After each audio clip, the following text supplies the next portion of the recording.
Right now on Up with KREM, Gonzaga students are moving into dorms. What classes will look like this year? And of course we're going to take you outside. I mean, it's moving day after all. We got a little bit of cloud cover, a little bit of sunshine. Is the rain done? Stick around, I'll let you know. It's the last weekend to get a 3-course meal for Inlanders Restaurant Week. So this morning we are talking with Kate Hudson from Visit Spokane about the importance of supporting local.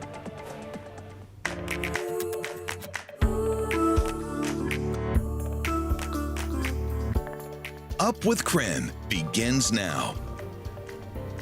Well, if you're just waking up this morning, you might notice the smell of summer rain. It's so refreshing smelling. I love it. It makes the air so refreshing. Doesn't it? Obviously, rain much needed in our region.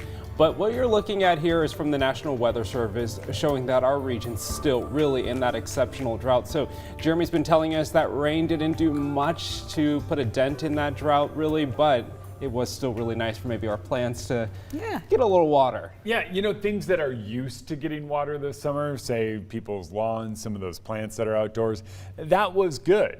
But things that haven't been getting regular water, it didn't even get to the roots. Yeah, it didn't even, it just all evaporates. I mean, in the Outdoor Weather Center, all of that rain had dried up by the time I went outside, and it was literally raining when I walked in the door. So within just 45 minutes, I was going, oh, wow.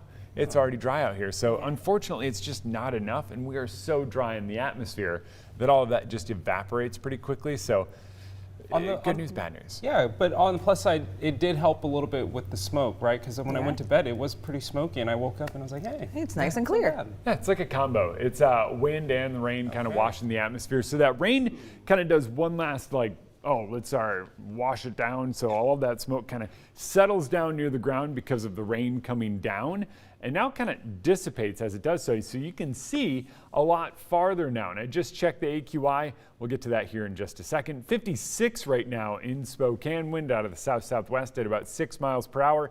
And pretty close to there over in Coeur d'Alene, says 57 in rain. I'm here to tell you that rain is done. That icon updates once every hour. So as we get a new update in, then that icon will switch over to that partly cloudy one. Sandpoint, partly cloudy and 54, 58 in Moses Lake and 60 in Wenatchee. Air quality remains in the moderate realm, but much better than it was yesterday. We're at 52 on the AQI. That means you're good to get outside, walk around, breathe it. That is just 1.5 points away from being good, basically is how that works out. So we are very close to good, and I think in our next update we will easily be in that good realm. Showers move out. I would like to show you some cloud cover because that cloud cover is quickly going to move out. We'll catch a break in that. Then more clouds build in later on today. Watch what happens if we go down to just the past half hour. You can see Coeur d'Alene kind of gets out of that. If you're right there, say in Post Falls, you might see a couple of sprinkles as we see our last little push of moisture, but that is going to be it. That quickly moves out. A couple clouds build this afternoon, then sun, then breaks, then tomorrow it's nothing but sunshine across the inland Northwest. So it's going to shape up to be a great weekend. I think today is kind of the icing on the cake. I know we all want sunny, clear days and temps near 80, but today with temps in the mid 70s and a mix of clouds and sun, kind of sets the stage for our perfect weekend ahead.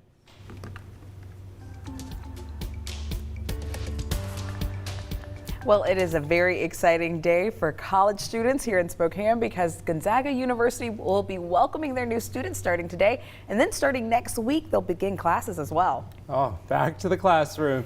And this morning, Nicole Hernandez making her way on campus now. Nicole, tell us about these new students and how they're different than last year. A very large student class this year.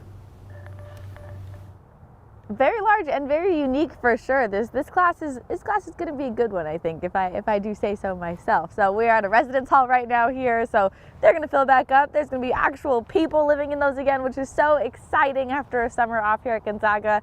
But really cool, Gonzaga is actually welcoming the second largest incoming class of first-year students here in history, second largest. That's pretty cool. And they're also really unique. So they are the most racially, ethnically, and geographically diverse group of incoming students that Gonzaga has ever seen. So really cool.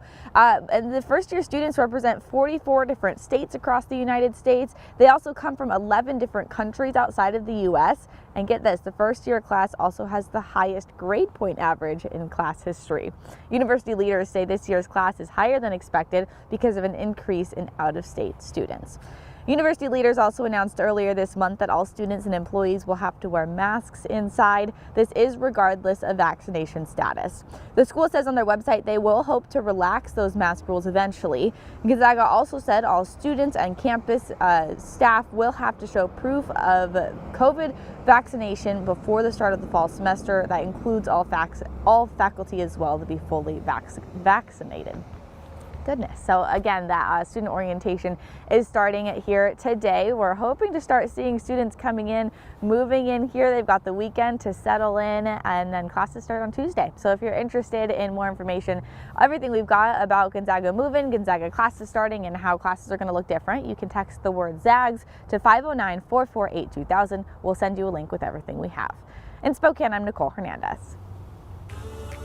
It is time now for your morning rush. More news in less time. Well, the coronavirus continues to hit Spokane hard, but new data is showing the virus made its way to our most vulnerable.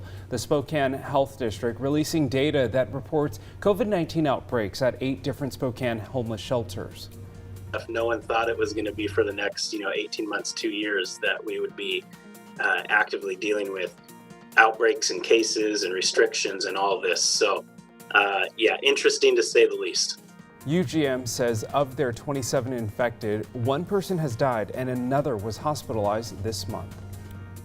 In Sandpoint, the service industry is feeling the crunch as housing prices rise. According to the 2020 U.S. Census, Kootenai County grew by 23.7%. Sandpoint locals are finding themselves outpriced due to the growth. Local real estate officials and business owners hope to start a conversation on how to overcome these housing issues. Well, we are getting closer and closer to the release of the Kraken. The Kraken Community Iceplex is opening up to the community on September 10th, and that's all a part of their grand opening celebration. During the grand opening weekend, the rink plans to offer the free off-ice family fun zone, a free figure skating exhibition, a free kids try hockey session, as well as several public skates.